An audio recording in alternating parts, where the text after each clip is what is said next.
Ladies and gentlemen, this is the second to last episode of the Sons of History podcast. Before you grieve yourself to death, don't. I'm Dustin Bass. My friend is over there, Alan Joachim. Yes.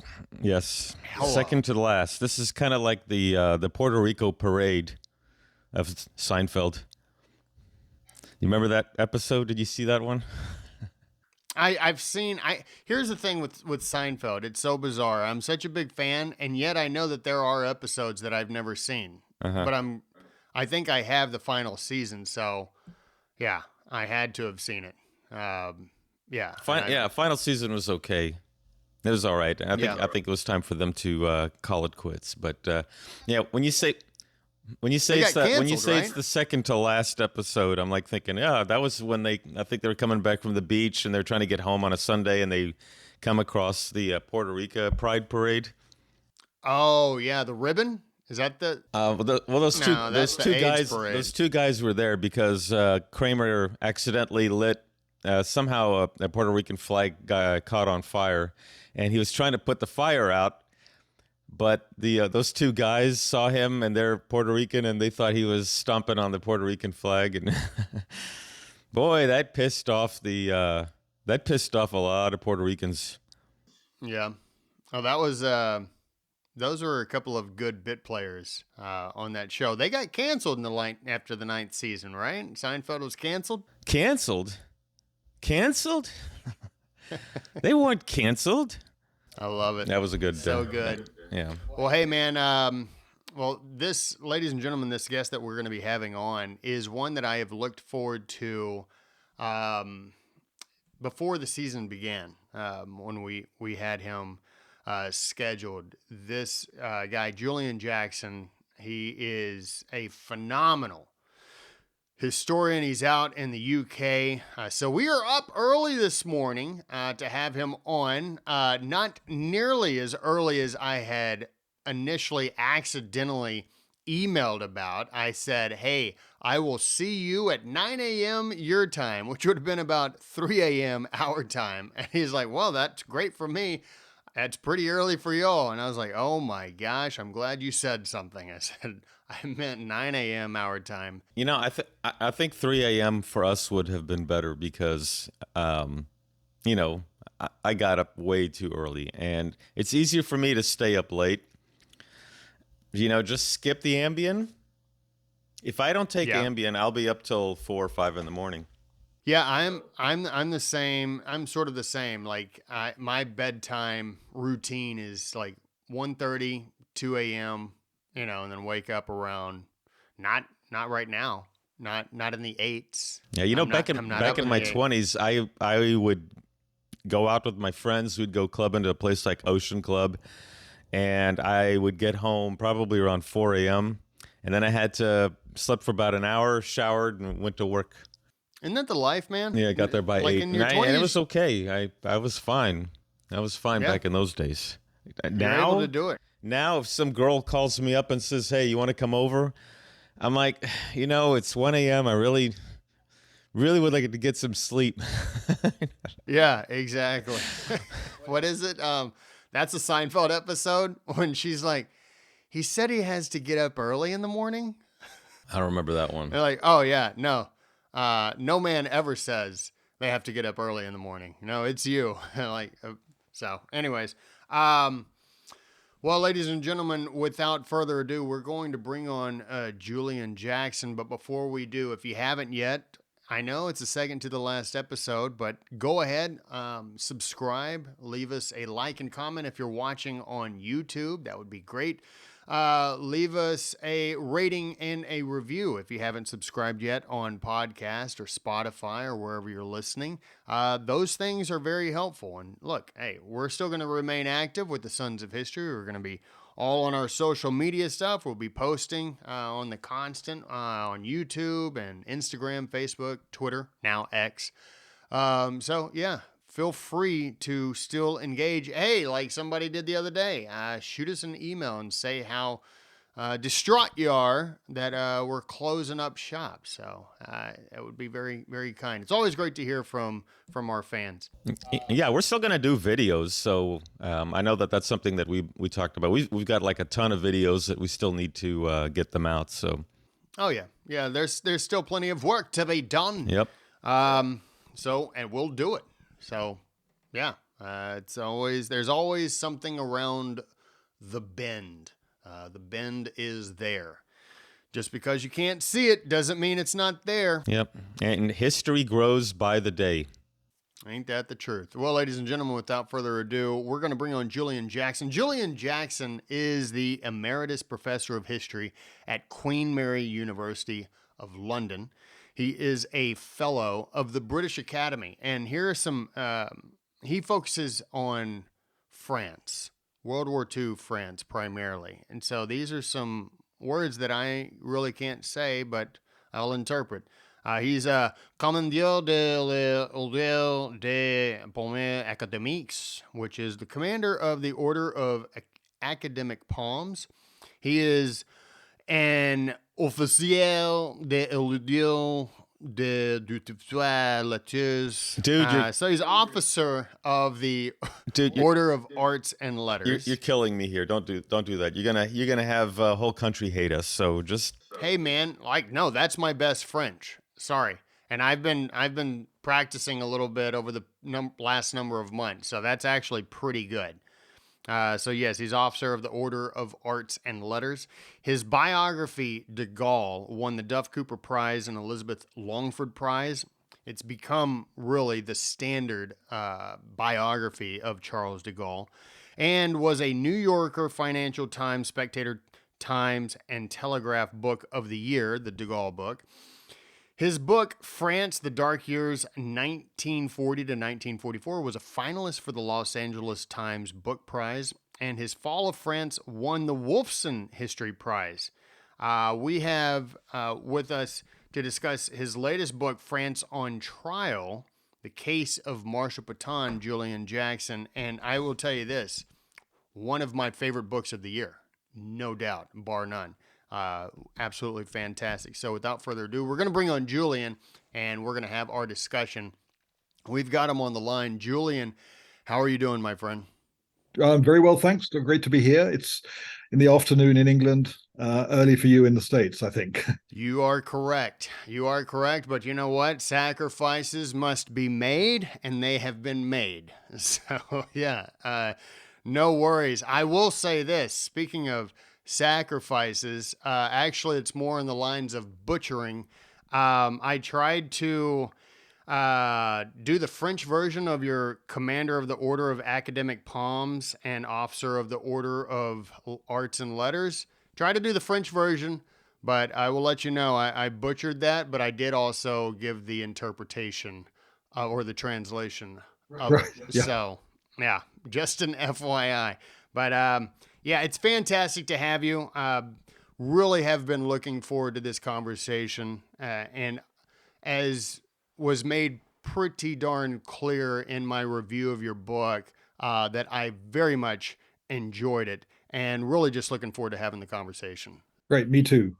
I was going to let you know that I actually have a special interest in your work because my parents were born in what was then known as the French Mandate of Syria, and but they're Lebanese. The area that was carved out of where they lived was French Lebanon until it became independent a few years later. So, and my mother was born during the time of the British and Free French invasion of Lebanon, and so they could not record the actual date of her birth. So she was born on one day, but they couldn't register her birthday until about 3 weeks later. So that was all. That must have been June 1941. It was in that time period, yes. So, yeah, Yes, so that was always a thing for me in terms of It's the interesting. history. You're the second. I've done one or two other podcasts in America, and you're the second one where actually the one of the person who I'm talking to is interviewing has that sort of personal experience. I was interviewed by someone a few weeks ago whose parents were in France in 1942. So Jewish, and managed to escape to America. I think through Spain and Portugal, and got to America, and he was born in America. So this story does link to lots of experiences of people alive today. Absolutely. Yes. I'm assuming they were in the Vichy part of France. They were in the Vichy part of France. Yes, yeah, they were in the south, in Marseille, where that famous photo of that man was crying. Remember yes, that? yes, yeah. That, which I think was, we don't quite, where the man is crying, and probably in Paris, but we don't know. I think he's just watching. He's watching the German troops arrive. We don't really know why he's crying, but it's the tragedy of the situation overall, I think, what it is. But Okay. All right. Well, let's start with your work. For our listeners, who was Marshal Philippe Pétain, the hero and the villain? Well, Pétain had been the really the great French war hero of the First World War. He was a hero sort of on a scale that's almost unimaginable today. He had all the qualities of all the First World War general heroes rolled into one. So he was Marshal Foch of France, or Hindenburg of Germany, or you could say Pershing, United States, Haig in England. I mean, he really was the hero of heroes. And that's because he was associated with two really important events in the First World War. The first of those events was the defense of the fortress of Verdun in 1916. And that was really, it's rather similar. You hear a lot about Verdun today with the Russian-Ukrainian war, because this sense of thousands and thousands of lives being lost just to hold on for almost prestige as much as any strategic reasons to a tiny, what might not be important, but it becomes morally important. So Verdun was that on a hugely bigger scale. I mean, hundreds of thousands of people died in 1916. So Pétain was the man who defended successfully Verdun in 1916. And then in 1917, when there was a wave of mutinies in the French army, when it really looked as though the French army might collapse, Pétain was the man who put an end to the mutinies, partly obviously by having some ringleaders arrested and shot, but also, and more importantly, by realizing that it was fundamentally important to improve the conditions of the ordinary soldier. So better pay, longer leave, etc. And so he became not only the man who'd won the most important battle, but also the general who actually cared about the ordinary soldier. So in 1918, you can't imagine what a hero is. He's also he just looks the part. He's extraordinarily good looking. Women fall for him en masse. He's got a sort of nobility of bearing these piercing blue eyes, the silvery white hair. He looks 20, 30 years younger than he is. So he is this hero. So when in 1940, France this time is beaten, when the Germans invade in May 1940, there's a cataclysmic defeat. 6 weeks, the French army is routed. Not Pétain's fault. Pétain isn't in charge. Pétain's in retirement. He sort of is brought out of retirement, or comes out of retirement, first to be to bolster the morale of the government. Then, when France is beaten, he emerges as the sort of man who is going to take over, negotiate a peace, an armistice with the Germans, and be a kind of protector of the French in a completely new situation. So he's a heroic hero in the First War. He's the man who comes to head a new government in defeated France in 1940. But that government, which we call the Vichy government, because it's set up at the small spa town of Vichy in central France. Why Vichy? Because there were lots of hotels, so the government could set up in these empty hotels. The tourists were pushed out, and for 4 years, Pétain is head of a kind of sort of puppet government, really, in Vichy, and he inaugurates a policy of what he calls collaboration with the Germans. And the absolutely emblematic image of that is Pétain meeting Hitler at a small railway station, Montois, in October 1940. And there's this photograph of Pétain, the war hero of the First War, shaking the hands of the victor of the Second War, Hitler, saying we need to enter the road of collaboration with Germany. So the hero of the First War becomes the traitor of the Second War, because, of course, in 1944-45, the Germans are beaten, France is liberated, the new hero, General de Gaulle, arrives in power, and one of the first things that needs to be done is to make Pétain accountable for his actions between 1940 and 1944. Okay. Well, yeah, that was, I was going to suggest that instead of Vichy, they should have set up their government in Avignon, because of what happened, another schism.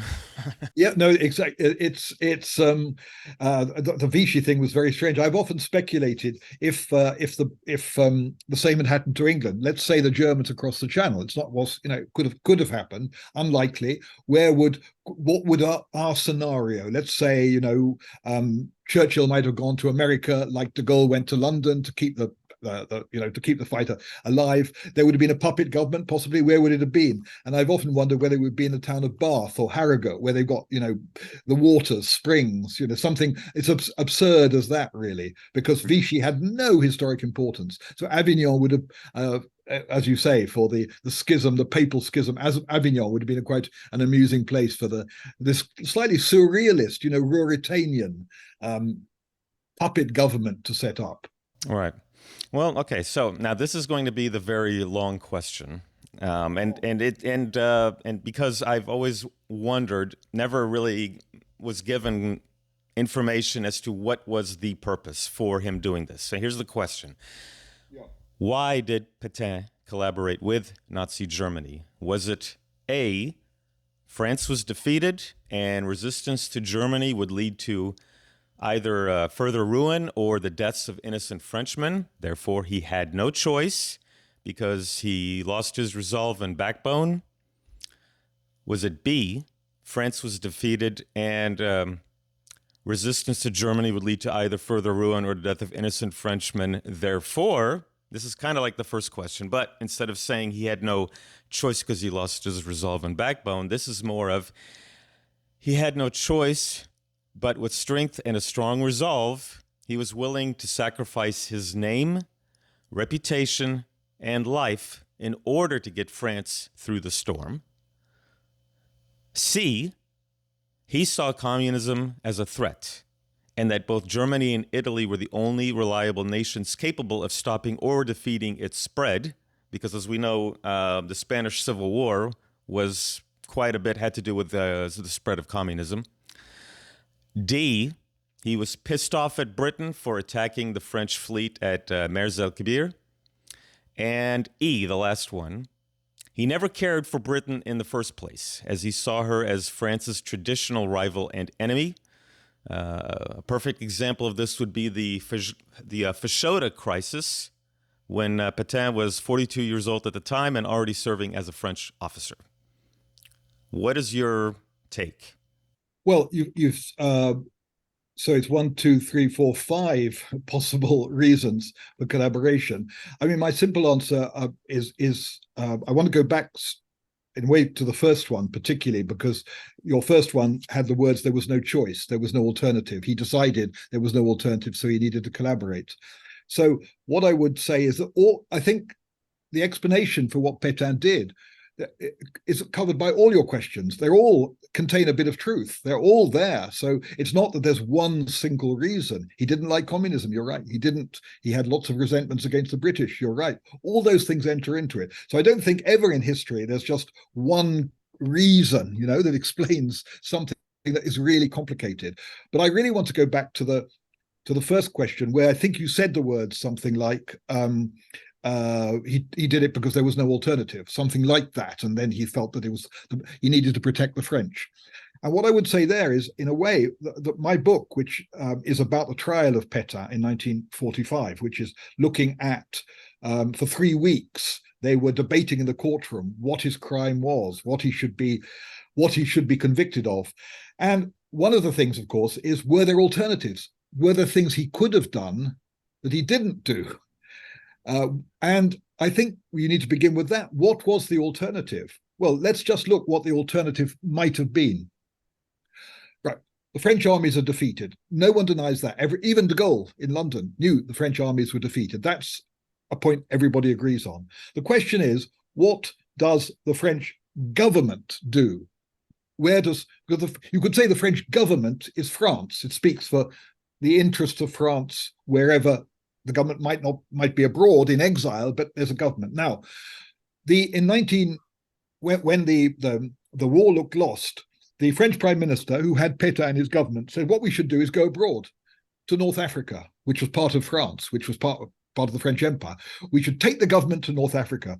We should take over as many troops and much equipment as we can to North Africa, and we'll continue from there. We accept the army is defeated in France, but there's more. There's the world outside. And if the Germans come to North Africa, we'll go to London, which is what de Gaulle did. So there is an alternative. Now, you might say, or the defenders of Pétain would say, well, what would have happened to the people of France in France, right?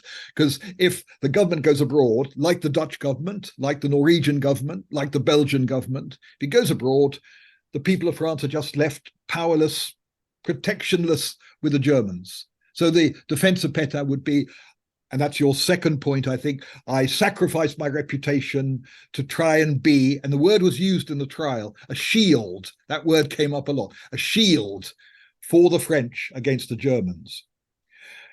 Well, so there was an alternative, and Pétain didn't take it.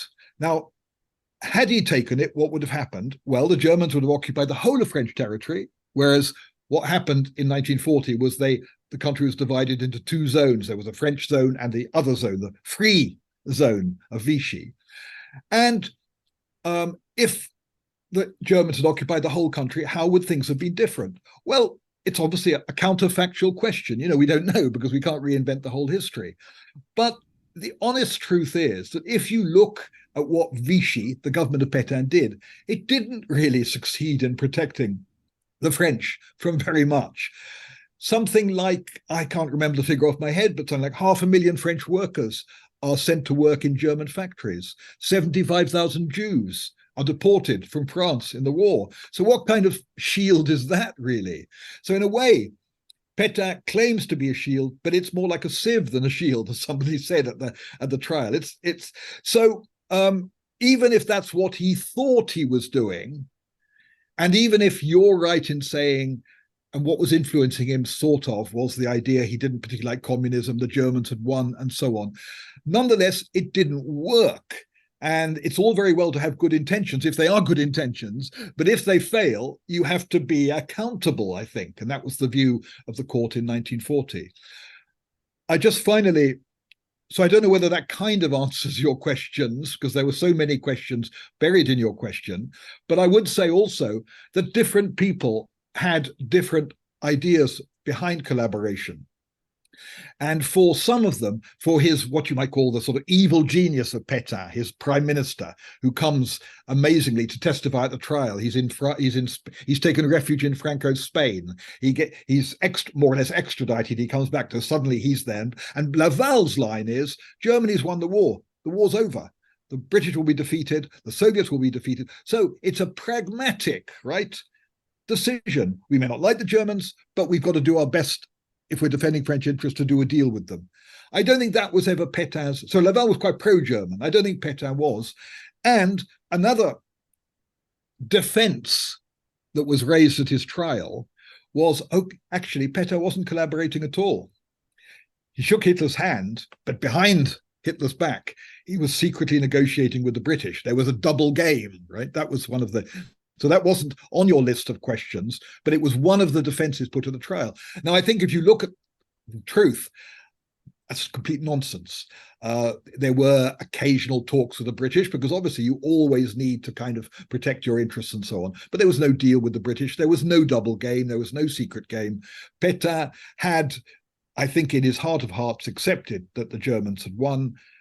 You're right on that.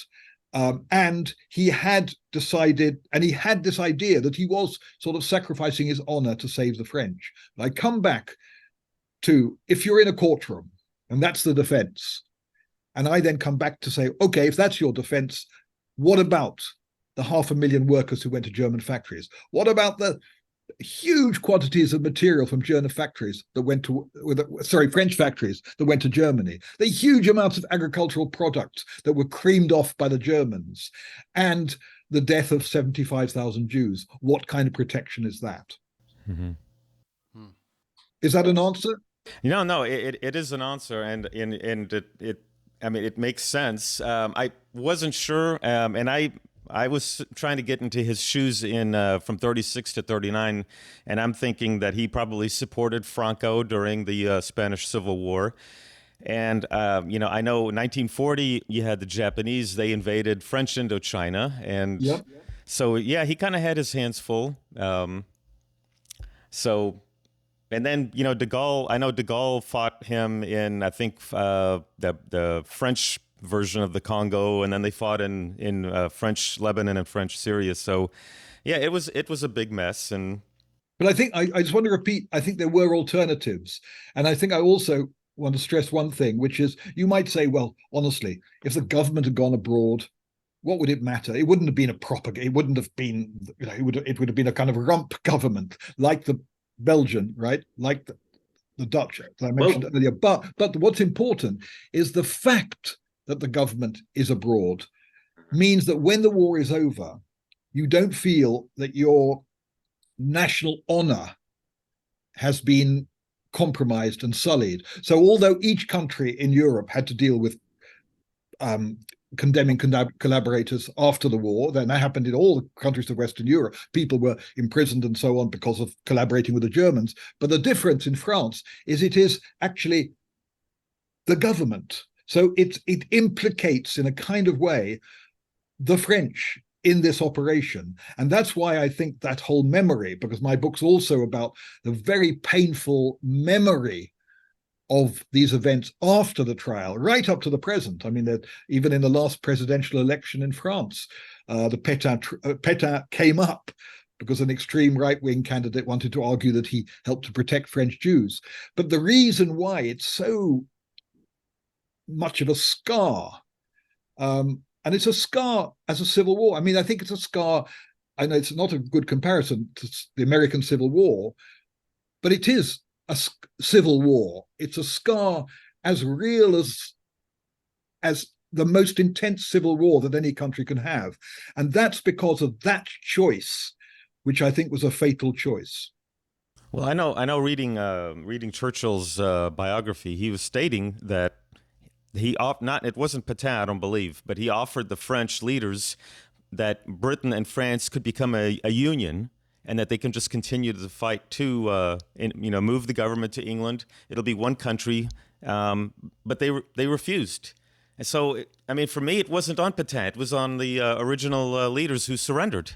Yeah, but absolutely, and that was one of the defenses of Pétain at the trial. Well, I wasn't the guilty one. I'm just a scapegoat for other people's guilt. That's a perfectly good argument. Except that why did the government? So we'll go back to that moment, famous moment in June 1940, when the British, desperate to keep the French in the war somehow, offer this extraordinary, almost slightly crazy, fantastical proposal that two countries will become one. And amazingly enough, de Gaulle, nationalist of nationalists, actually backs this idea, but not because he believes in it really, but it's as a desperate attempt to keep the French in the war. Now you say, right, well, the French government turned it down, so why should we blame Pétain? But why did the French government turn it down? Because in the government was Pétain, and the prime minister of the time, who wasn't keen on this, who was keen on the Franco-British Union, who was really thought, oh, good, we've at last got, Churchill's given us a lifeline, a safety jacket, and this is our chance. But Pétain basically says, no, why would you attach yourself to a corpse the British Empire? Why would we want to become a dominion, a minor dominion of the British Empire? So Pétain is, it's not that Pétain sort of takes over after that decision isn't taken. Pétain is part of that decision. Pétain is the man, and that comes up again and again at the trial. Pétain is the man with the most responsibility for the signing of the armistice. So if you're trying to sort of fight the trial with me here and be there, you're putting an argument that was put, but I think the counter argument there is quite effective. Some of the arguments against Pétain weren't, but I think that's effective. Without Pétain, there wouldn't have been an armistice. That's, I think, very clear. Interesting. You know, even speaking of the trial and speaking of alternatives, even the defenders, there's a sticking point, and it's brought up a number of times in your book, that Pétain he remained silent and did not change policies. This is one of the sticking points, that he remained silent, did not change policies, and turned to the Allies when the Americans landed in North Africa. Why do you think he didn't switch to the Allies, or at least step down and escape to join de Gaulle? And to an extent, if he had done that, that may have given some credence, whether it was real or not, of the double game between him and Britain. No, that's a very important and good question, and it's sort of the $1 million question, really. And for those who just those who don't know that background, because it's a really important moment that you picked on there. So basically, what happened in November 1942 was the Americans launched an operation against North Africa, French North Africa. That's to say Morocco, Algeria, and then Tunisia. And what the Americans were hoping, because as I'm sure you know, but it might be interesting for your listeners to know this, Roosevelt was always banking on that Pétain would, as it were, change sides. And Roosevelt had no time for Churchill. Roosevelt, the United States actually had an ambassador at Vichy from January 1941 right up to April 1942. And even after that, and the ambassador, Admiral Leahy, was a very close friend of Roosevelt. So Roosevelt didn't just send anybody, he sent somebody he really cared about. So Roosevelt was desperately hoping that Pétain could be pulled into the Allied camp. And that the moment of truth was obviously the moment you described. So American soldiers have landed in North Africa now, which is French. Will the Vichy troops fire on the Americans, or will they welcome them as liberators? Well, the first thing that the Vichy troops do is to fire on the Americans. And quite a number of, I don't know what number, but a number of American, it's a fairly quick operation, but a number of American soldiers are killed in those landings. But still, Pétain could have said, well, I had to do that to keep the Germans happy. But now I'm going to go to North Africa, rally the Allies, and bring France or North Africa back into the war. He doesn't do it. And for many people, and that's why you're absolutely right to pick on that moment, that was his crime. Because I begin my book by saying, okay, you're putting a man on trial, but what are you putting him on trial for? What is his crime? And de Gaulle thought the crime was to have signed an armistice on the 16th of June 1940. So he said that is the unacceptable thing. But other people felt, rather going back to the question I was asked earlier on, that, well, okay, the armistice, somebody had to be there to look after the interests of the French people. So the armistice was defendable up to a point, but not after November 1942, when the Germans now occupy the whole of French territory. So you're not protecting the French because the Germans are everywhere.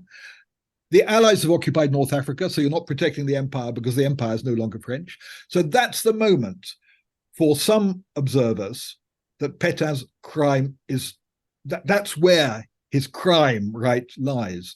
And the answer, and you say why, and de Gaulle himself said, I cannot understand why Pétain didn't, at that moment, go to North Africa, because he could have become a hero. He could have entered, de Gaulle said he could have entered Paris on a white horse in 1944 at the liberation as a new hero, if at that moment he'd made that decision, but he didn't. He stays in Vichy.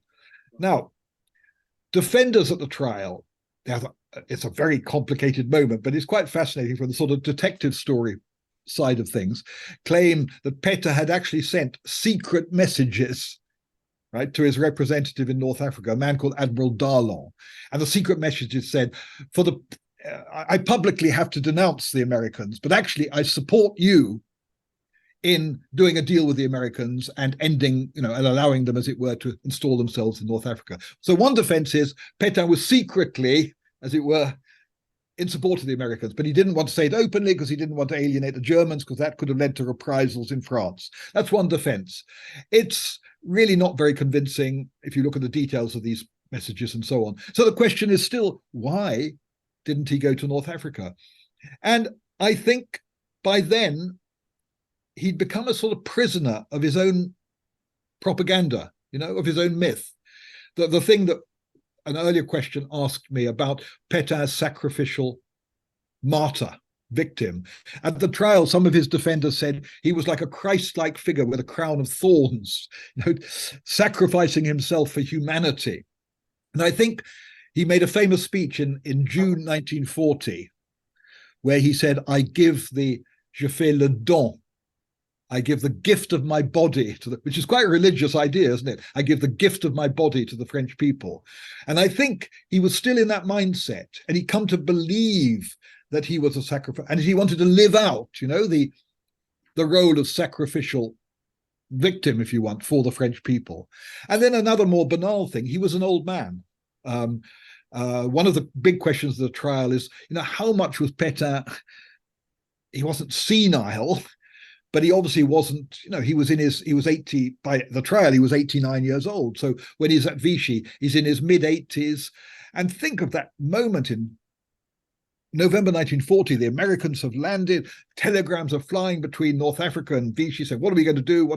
And Pétain is really just sort of not really capable of taking any very proactive decisions. And it's his, let's go back to the evil genius, if you want to call him that, Pierre Laval, who's very clear what he's got to do. We've got to continue to stay with the Germans and so on. And so Pétain sort of allows himself to be, he's pushed one way, he's pushed the other way. He's an old man, he's exhausted, and he doesn't have any longer, not so much the courage, but the vision to realize that his idea of himself as the sacrificial savior is just a myth. So, but again, your question is very important, because I think that is the key moment. And he could have saved himself. And his defenders of the trial said, actually, what makes Pétain even greater, them, is that at the moment he could have saved himself, he didn't save himself because he wanted to protect the French. But by November 1942, with the Germans entirely occupying France, what protection is he offering? So the war was over in 1945. France was liberated, and the Nazis were defeated. Now, the trial against Pétain was going to happen in absentia. But at the age of 89, Pétain presented himself at the Franco-Swiss border so that he could personally stand trial. Yeah. What was the reaction of the French and de Gaulle in particular? Basically, the last thing de Gaulle wanted was a trial. He wanted a trial in absentia without Pétain being present. Because in 1944, Pétain had been kind of kidnapped by the Germans, and he was kind of sort of taken to this weird kind of almost like Disney-like castle in Germany, where the Vichy regime lived out its last months in a kind of sort of weird, unreal rump government. And then, of course, Germany is defeated, and Pétain, other people in his government, are desperate to try and escape to it, or somewhere to Spain, just or Switzerland or wherever, to avoid facing the music in France. Pétain is desperate to come back to France, and he gets admitted to Switzerland, but his condition is, I want to go back to France. And he presented himself on the French border in April 1945, the Franco-Swiss border. And that's exactly what de Gaulle didn't want. De Gaulle desperately wanted to have a trial in absentia. Why? Because he knew by definition the Pétain trial would be immensely divisive. Because he knew that a lot of people still bought into the Pétain myth. They still kind of believed the propaganda. And so de Gaulle would have preferred a trial quick, no witnesses, get it over and done with, and then Pétain dies quietly in exile and he causes no trouble. Pétain, clearly, you could say, well, why did Pétain want to come back? Why did he put himself through it? And I think because he honestly believed that the French believed that he was a kind of hero. He'd lived in a bubble of propaganda for 4 years, and I think he just believed his propaganda. And so he arrived back, and the other part of the question was, what did the French people think? Well, as you can imagine, the more sort of extreme members of parts of the resistance, particularly dominated by the French Communist Party, which is hugely important in 1944-45, they want Pétain prosecuted and they want Pétain shot. I mean, there's a lot of really violent anti-Pétain propaganda. I sort of produce in a book, but there could be many other examples of cartoons of Pétain, sort of, with being guillotined, being hanged, and there are demonstrations all over the country, death to the traitor, that kind of thing. But there are other people who feel differently. So it's going to be a very divisive moment. And of course, one of the paradoxes of the trial, and what makes the trial quite poignant in a way, and difficult and mysterious, is that having said he wants to come back and face the French people, Pétain then refuses to speak. His lawyer could see perfectly well that Pétain wasn't in a fit mental state to be able to, for hours and hours a day under interrogation, being able to give a coherent account of what he did. So the lawyer's line was, Pétain will make an initial declaration. He will say, I do not recognize the authority of this court. I did my best to protect the French, etc., and I will not say another word. And for most of the trial, he did not say another word. And so what you have is this old man sitting in an armchair, sort of sometimes falling asleep, sometimes not sure whether he's heard what's being said, sometimes he's cupping his hand over his ear because he's a bit deaf and so on. So you have this mystery at the heart of trial. What's going on in the head of the old man? And you have a paradox. The man who said, I want to come back and face the French people, doesn't really face the French people because he just keeps silent.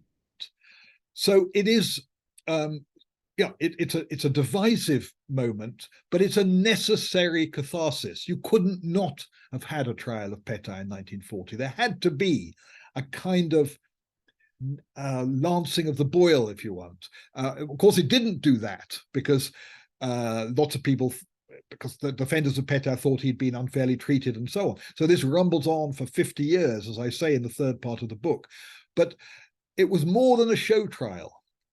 There were 60 defense witnesses. It was a real debate. But in the end, what is peculiar about it is the man who said, I'm going to come back and face the French people, sits there as a kind of silent, almost non-participant in his own trial. Speaking of the Pétain Declaration, that plays a significant role in the book. It plays a significant role in the trial itself, and I think it's something that is reverted back to. And I want to pull two quotes from the Declaration. One quote is, history will reveal all that I spared you. All my adversaries only think of blaming me for what was unavoidable. And then he also says, what would have been gained in liberating a France in ruins, a France of cemeteries? Are those statements true? And did he, and I think to an extent it does come down to like what you just said, like he was a true believer in his own actions. But what has history revealed, from his decisions and how we see it now? And I will give a little super modern reference. My review of your book sort of lays it out to an extent of, man, what a difficult situation to be put in, and yet still people are still on both sides of accuser, defender. And then I read a review by The Guardian, and it was Pétain needs to burn in hell for the rest of his life, you know? And it's like, man, two opposite extremes. But what is history? What do you think history more accurately is revealed? Well, I think history has now shown that it may not. You said Pétain said, if I hadn't been there, France would have been liberated, would have been a country of ruins. Well, it was partly a country of ruins. I mean, it wasn't total ruins, but France was in a devastated state when it was liberated. There were, particularly in the north of France, where there'd been a lot of Allied bombing and the hunger of the population and so on. France was in a terrible state. Now, Pétain's claim, and this is, I think, the key thing, was that if I'd not been there, it would have been even worse. That's a sort of the point of your question. And the thing they kept saying is, I saved France from Polandization. What do they mean by Polandization? Well, that the Nazis basically completely, more or less, wiped Poland off the map. They treated the Polish population hardly better than the Jews, only one notch above the Jews. I mean, the Nazis believed that the Poles were subhuman, that Poland should disappear. They destroyed they destroyed the country, basically. But they had nowhere in Western Europe did the Nazis do the same. They didn't do that in Belgium. They didn't do that in Holland. They didn't do, obviously, occupation wasn't easy, but the Germans never had a plan to Polandize, if you want, France. So Pétain is saving France from a fate that wasn't going to happen, which isn't to say that in some ways things might have, we can't know. In some ways things might have been a bit worse or a bit better, we don't know. But in the end, that's a fantasy. And it was a fantasy. Another thing they said was Gauleiter. You know, the Germans had these officials called Gauleiters, who were sort of Nazi officials who were brought in to run occupied countries. And there were Gauleiters in Poland, and there were Gauleiters in Eastern Europe. There were no Gauleiters in Western Europe. The Nazis preferred in Western Europe to sort of work best they could through the local administration. They didn't want the trouble of putting in hundreds of thousands of troops. They needed them for the Eastern Front and so on. So I think when Pétain says, I saved you from being a country of ruins, I would say, well, up to a point, France was in the north a country of ruins. And second, the idea that the ruins would have been so much worse is a fantasy, because that was never the idea of the Germans for Western Europe. So I think that defense just doesn't hold up. And that's what most historians would say now today. So there was never a conversation taking place during the early occupation of, well, it looks like they are treating us very different than the countries of Eastern Europe. We can just go ahead and go, and things will not be any worse. Were there no conversations, or were there conversations had and they're like, no, I have to stay?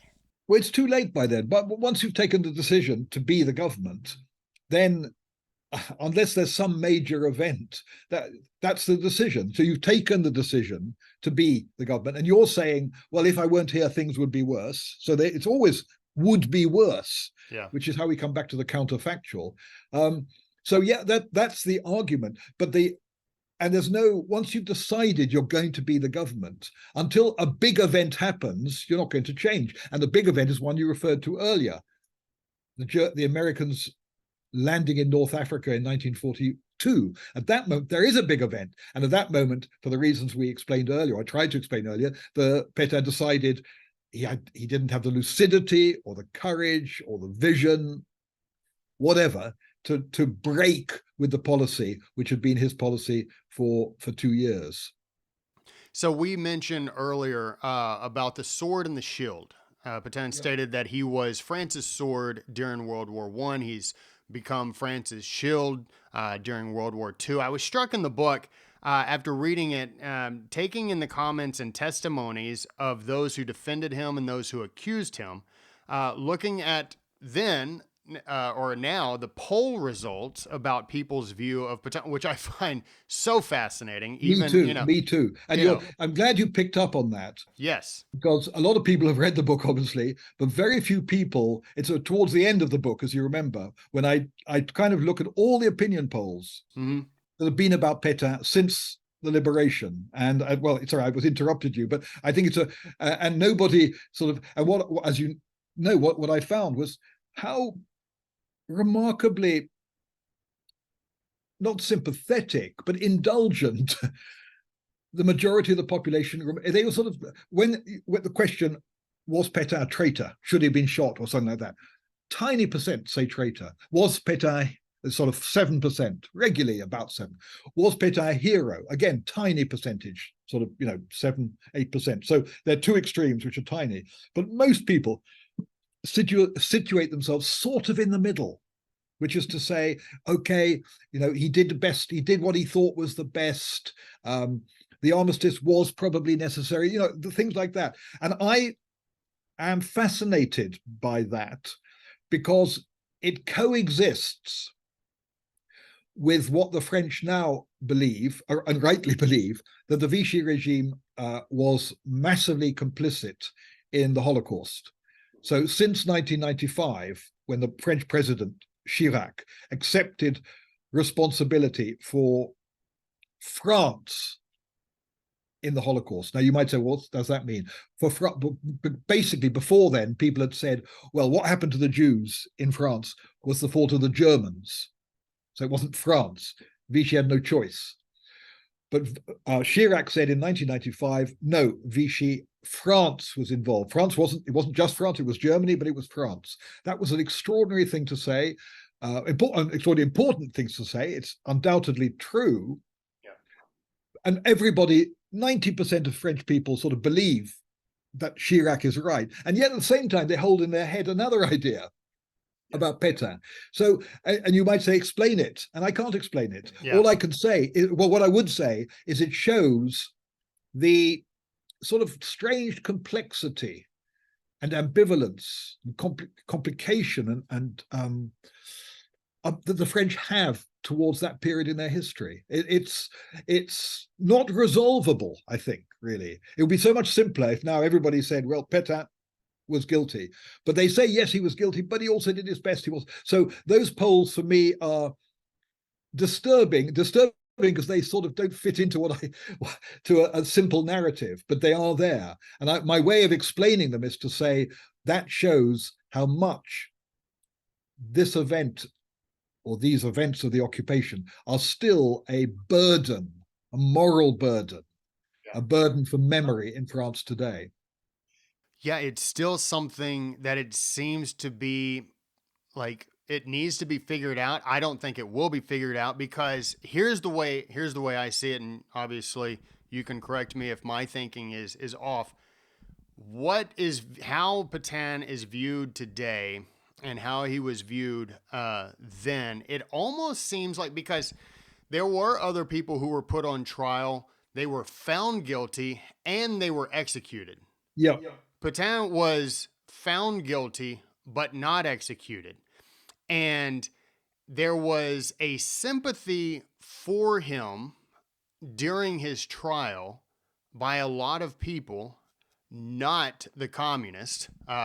They wanted it like public. And you should remember, the communists were not a tiny minority. The communists were probably 30% of the French population in 1944. I mean, this is they're not a kind of, we're not talking the extreme. We're talking really a huge, huge section of the resistance movements in 1940. And I think that's why de Gaulle was so nervous about Pétain coming in, is because he already knew it was going to be so difficult uniting the country.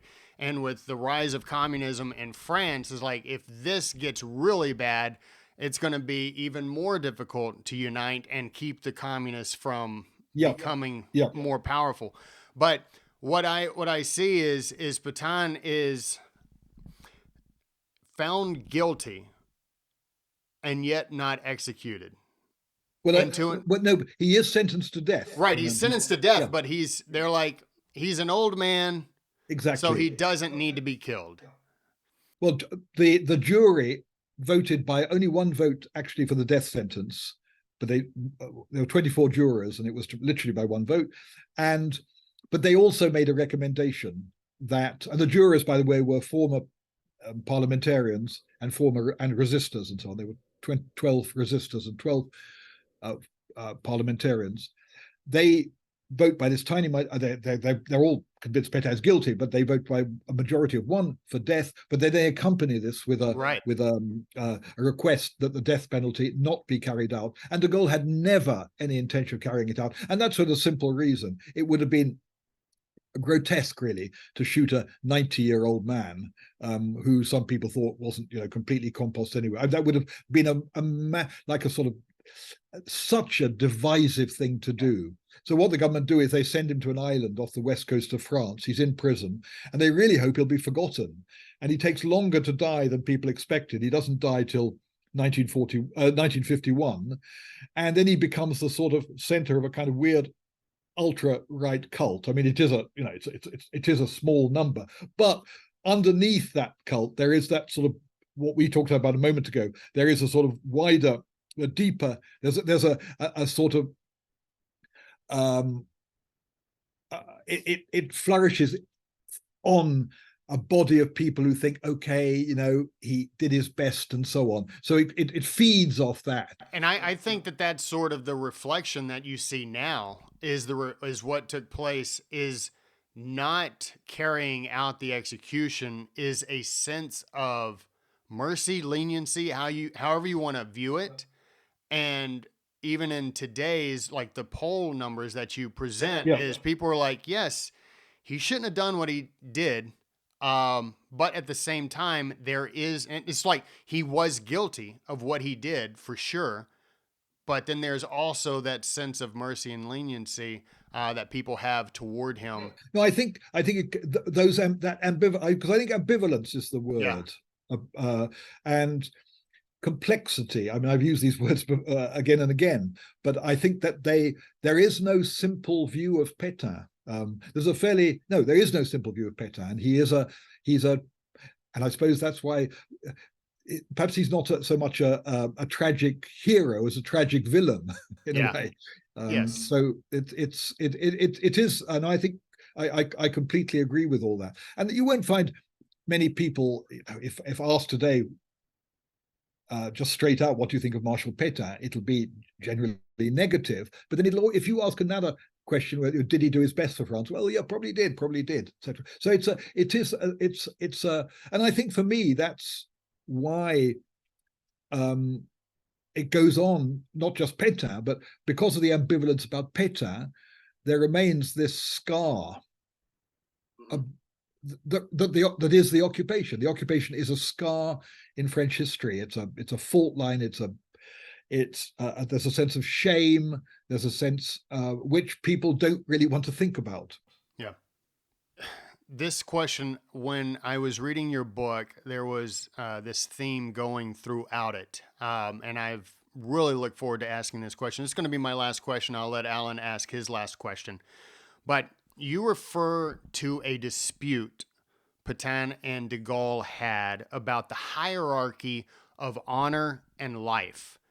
Yep. So de Gaulle believed that honor was to be preserved over life, and Pétain believed the opposite. Now, I will posit that if the conversation were to be placed here in America, I think our hierarchy would ascend to liberty. It's the whole give me liberty or give me death approach. Nonetheless, at that point, how do we judge correctly the decisions people in power like Pétain make if they are based on ideals? Well, if we go back to what it's that particular dispute you raised, it comes up in the 1930s because de Gaulle and Pétain, we must remember, they knew each other.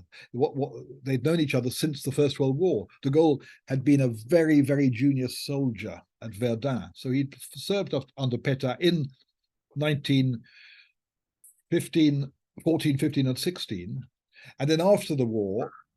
Because Pétain is aware that de Gaulle is a very brilliant writer and so on, Pétain kind of hires de Gaulle to be a kind of almost like a ghostwriter for a book that Pétain is writing on the French army. And there's this passage when Pétain has drafted de Gaulle, sorry, has drafted a passage saying, oh, in the revolution, the soldiers, French soldiers, lost, as you in that phrase that you quote, they lost life, something, dignity, life, and honor. But honor is the last word, and Pétain changes it to whatever, dignity, honor, life, and de Gaulle corrects Pétain, saying, but no, this is an ascending trilogy between life and honor. Honor is, as it were, the most important. And what's extraordinary about that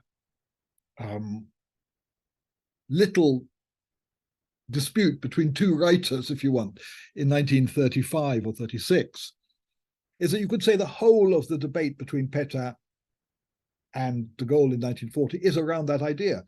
De Gaulle, I wrote a book on de Gaulle which was called A Certain Idea of France, and that comes from de Gaulle's own war memoirs, which begin with the words, all my life I've had a certain idea of France. And that's about what France should be in the world. France is not France if she's subservient, subordinate, and all those things. Pétain, however, so de Gaulle leaves the soil of France, if you want, in 1940, to take France with him to London. Now, that's not because he's kind of mad and he thinks he is France. He thinks he's simply doing it because he says somebody has to represent the idea of this great nation abroad. Pétain, who comes from a very peasant background, it's worth remembering. He comes from a very modest agricultural Pétain, a peasant family in the north of France. Pétain is a man who's saying, no, to defend France, you have to be on the soil of France. France is the soil, is the people, etc.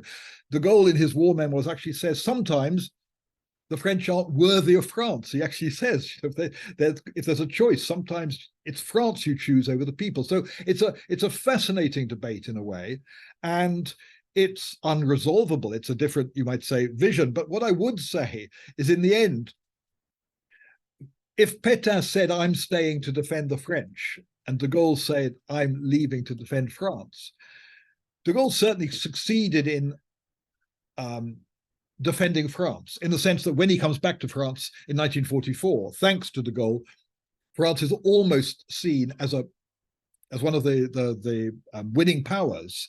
France has a zone of occupation in Germany. France has a permanent seat on the UN Security Council, which he got in 1945. So miraculously, the country that has been humiliated in 1940 is among the victors. It's a bluff. I know, but it's nonetheless symbolically important.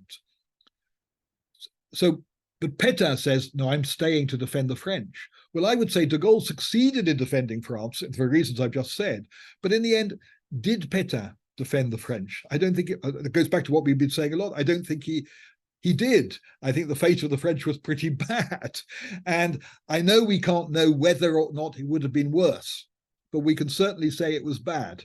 Yeah. So you could say de Gaulle, if you take those two positions, which are absolutely intellectually opposed, de Gaulle sort of succeeds in his, and I don't think Pétain, you could say Pétain's is perfectly a respectable position.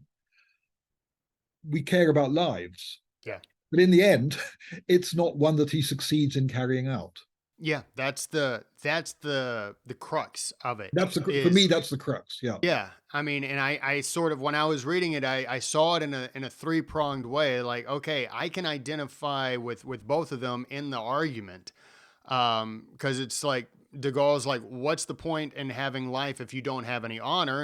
And Petain's like, well, you can't have honor if there's nobody alive. And from my perspective with America, it's like we would do the same with liberty. Like there's no point in being an American or being alive if you don't have liberty. There's no point in living without freedom. And it's the fight that comes down to it. And to your point is like, yes, Pétain may have had the right idea, but the execution did not work. It didn't pan out. And for de Gaulle, it did. But it was just so fascinating that tied into not just them individually, but it tied into the trial itself, and then it ties into how the French view things now. And at the same time, it's a very I don't want to say metaphysical, but it's almost a metaphysical view. And I think somebody says that during the trial, or one of the Yeah, they do. And journalists. Somebody says this is partly a metaphysical debate. There are no right or wrong answers. Yeah. So no, there's a very interesting quotation from a journalist who says precisely that. Yeah. Everybody has their reasons, kind of thing. So yes, and that's what makes, for me, the trial. It's not. Some of the questions we've just been talking about, you just raised, aren't just questions, as you rightly say, about France. They're big questions, really, about how individuals and nations view themselves. Yeah, I see, and that's one of the things that I love about the book, is that it's not strictly about this 4-year period. These are eternal questions that have to be addressed. I would say I would hope by everybody. Like, these are questions that you have to think about, and it's not solely about Pétain, the French, the Germans. These are eternal questions. And the way you said an American author or listener would not necessarily pose, the words wouldn't be honor in life, liberty in life. I totally see that, but in a sort of way, the word honor that de Gaulle used is a slightly old-fashioned word. It's a very military word. We all, one believes in honor, but it's not a word so much that people use today. It's very much of that period. But I think by honor, he meant a lot of the things that you're including in liberty, by which he meant, how can you have the dignity of a free man if you're living in an occupied country? So when he talked about honor, it's not a sort of it's not just some old-fashioned military thing. It's also about human dignity, and liberty and human dignity is surely absolutely linked in the Americans. The American sense of liberty is also about the dignity of the individual, and I think de Gaulle, that was also part of de Gaulle's vision. So I think but I totally agree with you. It's why I think the trial of Pétain, and why what trying to do with the book was to write a very intense, almost theatrical, almost like a novel, almost like a play account of a very free, very specific, very sort of dense days in a very complicated courtroom. But for me, that was I hope that people enjoyed the book for the story it tells, but the big point was exactly what you've said, that out in that courtroom are being discussed not just issues about France, but really about there are big, as you quite rightly say, metaphysical questions. Yeah, to an extent, it could be, instead of France on trial, the world on trial. World, I mean, yeah. At the end of your work, you mentioned the rise of counterfactual history. You mentioned it a moment ago. Where are you seeing this, and how is it a problem in the short term and the long term? I don't really see it as a problem. I'm sure you know that there are some historians who've always played with counterfactual history. The what if, let's one counterfactual you could say is, if the British had been defeated in 1940, which could have happened, would we have seen some of the same things we saw in France? Would we have had a Vichy government? Would we have had collaborators? The British like to think, no, we would never have been like the French, etc. But the counterfactual is to try and work out what would have happened if. Now, obviously, there are problems with if questions, because historians are supposed to understand, or try to understand, what did happen, and they're not novelists, or they're not fantasists.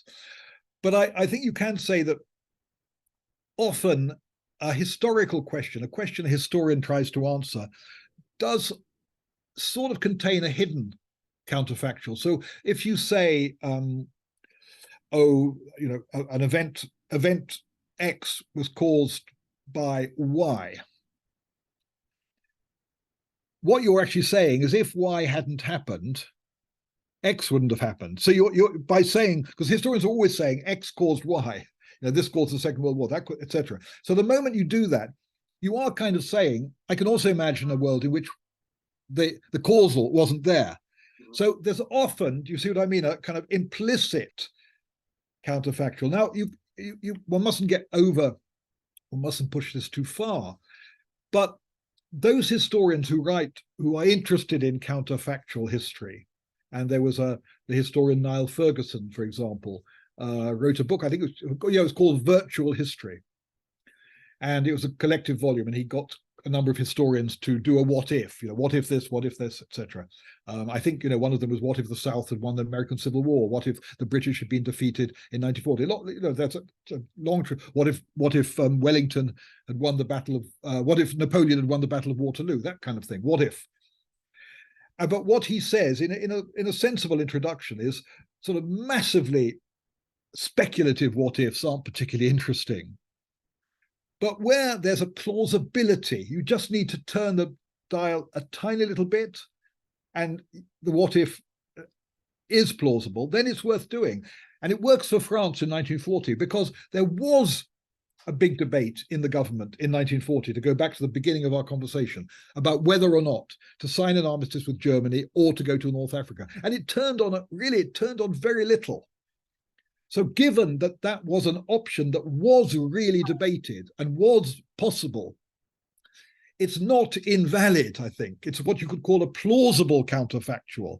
Not what if suddenly, I don't know, the Americans had sent the French hundreds of thousands of weapons or something. That's imaginary, but that's a plausible what if, and it's worth playing with.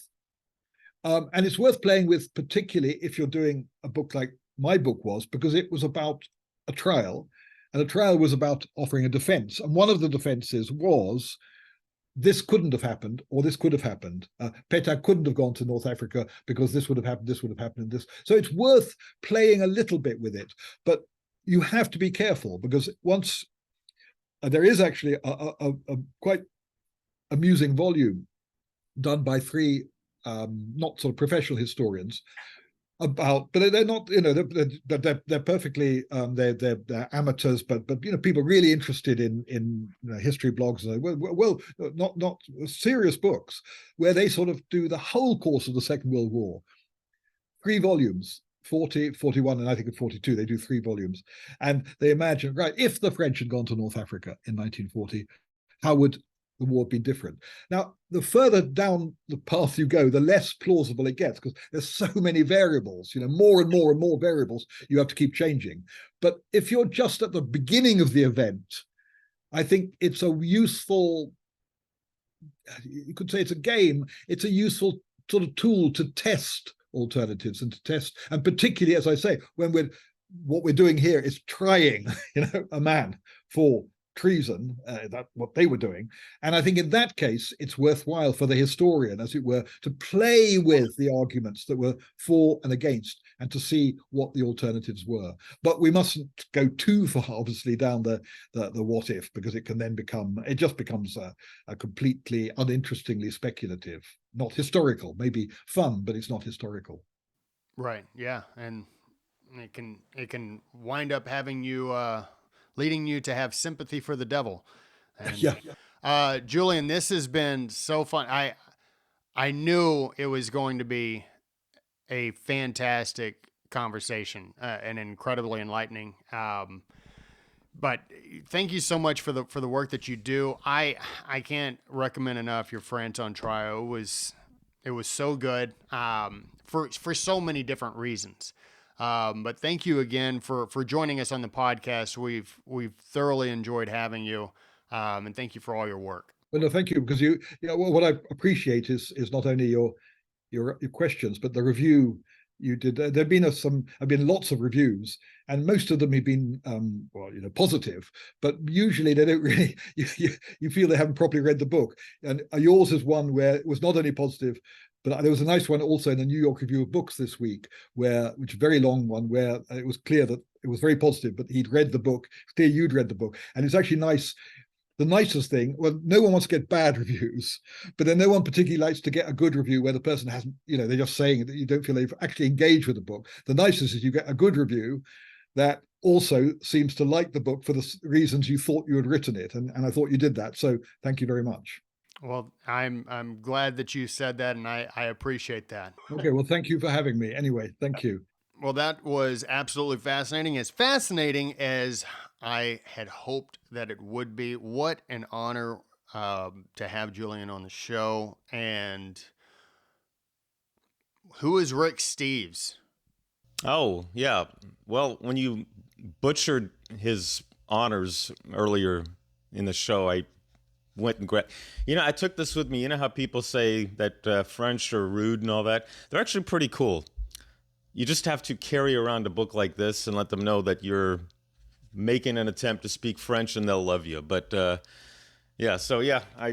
recommend this book, and recommend it whenever you're trying to announce a person's official title and honors and all that. But anyway, back to the show, man. Hey, man, it's the R's. It's the R's that really cause me problems with the French language. Yeah, and the T's and the D's and the everything else. So it's so very different world, man. Yep. So it's only a channel separating the two, but it's so very different. Right. Very interesting conversation. With my parents having been born in French colonies during World War before. Well, my mom during World War II, my father before World War II. For me, it's always I always like listening to stories about what went on during that time, during the colonial era, and I kind of feel bad for Pétain because for me, it's like, what else could he have done? And that's why I think it's very important for people, if they really want to know what happened, you really need to go buy this book, France on Trial. Yeah, I didn't want to say this to him because we're trying to have an intellectual conversation, but I'm a big fan of Battlestar Galactica, also, and when Boltar. It kind of reminds me when Boltar was the president and the Cylons showed up. He was later put on trial for collaborating with them. But Apollo was like, what else could he have done? Everybody would have been killed. What would you have done? So that's kind of how I looked at Pétain. Well, leave it to you to bring in Battlestar Galactica. Well, ladies and gentlemen, that is a theme that has run through a bit of our 200 plus episodes. Is Alan, he loves to let everybody know, hey, I'm a big fan of Battlestar Galactica. Hey, can't do it. Got them, can't do it. Won't do right it. Here. Well, ladies and gentlemen, we hope that you enjoyed this episode. We hope that you enjoy the rest of your week, and we will see you next week for our very last episode of the Sons of History podcast. We'll see you then.